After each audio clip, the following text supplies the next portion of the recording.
Big boss ಶೋನ ಮಾಜಿ ಸ್ಪರ್ಧಿ ಮತ್ತು ನಟಿ ದಿವ್ಯಾ ಸುರೇಶ್ ವಿರುದ್ಧ ಹಿಟ್ ಅಂಡ್ ರನ್ ಪ್ರಕರಣ ದಾಖಲಾಗಿದ್ದು ಈಗ ಸಾಮಾಜಿಕ ಜಾಲತಾಣಗಳಲ್ಲಿ ಇದು ದೊಡ್ಡ ಚರ್ಚೆಗೆ ಕಾರಣ ಆಗಿದೆ. ಅಕ್ಟೋಬರ್ 4ರ ರಾತ್ರಿ ಸುಮಾರು 1:45ರ ಸುಮಾರಿಗೆ ಬ್ಯಾಟರಾಯನಪುರದ ಎಂಎಂ ರಸ್ತೆಯಲ್ಲಿ ಈ ಒಂದು ಅಪಘಾತ ಸಂಭವಿಸಿದೆ. ಸಿಸಿಟಿವಿ ದೃಶ್ಯಗಳಲ್ಲಿ ದಿವ್ಯಾ ಸುರೇಶ್ ಅವರೇ ಕಾರನ್ನ ಡ್ರೈವ್ ಮಾಡ್ತಾ ಇದ್ರು ಅನ್ನೋದು ದೃಢಪಟ್ಟಿದೆ ಅಂತ ಪೊಲೀಸರು ತಿಳಿಸಿದ್ದಾರೆ. ಅಪಘಾತದ ನಂತರ ಅವರು ಕಾರ್ ನಿಲ್ಲಿಸದೆ ಸ್ಥಳದಿಂದ ಪರಾರಿಯಾಗಿದ್ದಾರೆ ಅಂತ ಆರೋಪ ಕೇಳಿಬಂದಿದೆ.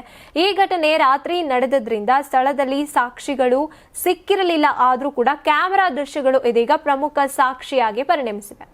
ಆ ದಿನ ರಾತ್ರಿ ಅನಿತಾ, ಅನುಷಾ ಮತ್ತೆ ಕಿರಣ್ ಅನ್ನುವಂಥ ಮೂವರು ಸ್ನೇಹಿತರು ಬೈಕ್ ನಲ್ಲಿ ಹೋಗ್ತಾ ಇದ್ರು. ಆ ಸಮಯದಲ್ಲಿ ದಿವ್ಯಾ ಸುರೇಶ್ ಅವರ ಕಾರು ಬೈಕ್ಗೆ ಡಿಕ್ಕಿಯಾಗಿ ಮೂವರು ಕೂಡ ರಸ್ತೆ ಮೇಲೆ ಬಿದ್ದಿದ್ದಾರೆ.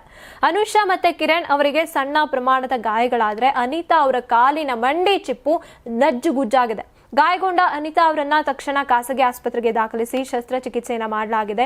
ಚಿಕಿತ್ಸೆಗಾಗಿ ಸುಮಾರು 2 ಲಕ್ಷ ರೂಪಾಯಿ ಖರ್ಚಾಗಿದೆ ಅಂತ ಕುಟುಂಬದವರು ತಿಳಿಸಿದ್ದಾರೆ. ಆಶ್ಚರ್ಯ ಅಂದ್ರೆ ಅಪಘಾತದ ನಂತರ ದಿವ್ಯಾ ಸುರೇಶ್ ಅವರು ಯಾವುದೇ ರೀತಿಯ ಸಂಪರ್ಕ ಅಥವಾ ಸಹಾಯ ಮಾಡೋದಕ್ಕೆ ಮುಂದೆನೆ ಬಂದಿಲ್ಲ.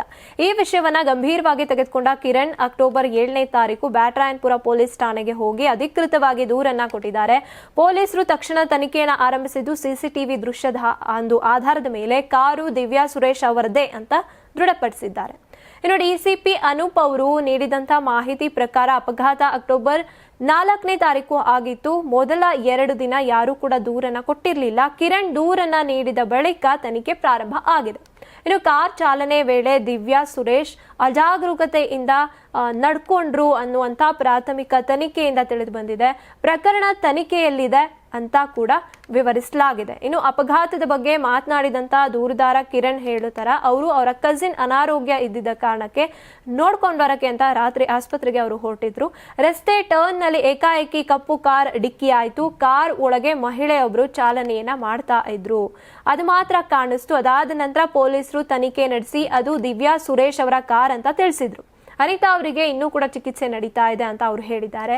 ಈ ಪ್ರಕರಣ ಈಗ ತಾರೆಯೊಬ್ಬರ ನಿರ್ಲಕ್ಷ್ಯ ಹಾಗೇನೆ ಸಾರ್ವಜನಿಕರ ಸುರಕ್ಷತೆಯ ಪ್ರಶ್ನೆಯಾಗಿ ಬಣ್ಣ ಬದಲಿಸಿದೆ. ಪೊಲೀಸರು ಹೆಚ್ಚಿನ ಮಾಹಿತಿಯನ್ನು ಸಂಗ್ರಹಿಸಿ ಮುಂದಿನ ಕ್ರಮವನ್ನ ಕೈಗೊಳ್ಳುವ ನಿರೀಕ್ಷೆ ಕೂಡ ಇದರಲ್ಲಿ ಇರುವಂತದ್ದು.